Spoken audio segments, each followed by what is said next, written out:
How to activate Wells Fargo debit card. Hi everybody, welcome back to our channel. In this video, I'll be showing you the procedure to activate Wells Fargo debit card.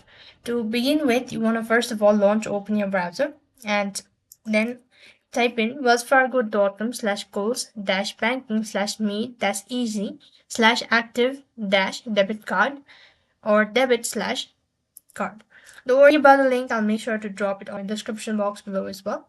So this is the official link to activate your debit card. You would go ahead and click on the activate and use your debit card.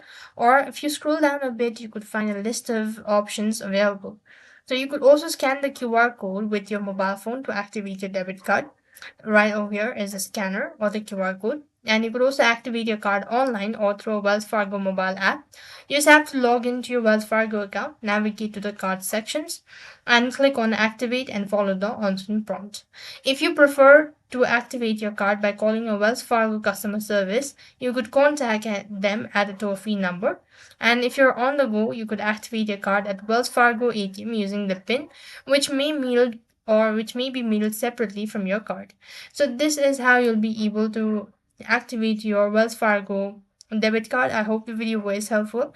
Make sure to like, share, and subscribe. Thank you for watching. See you in our next video.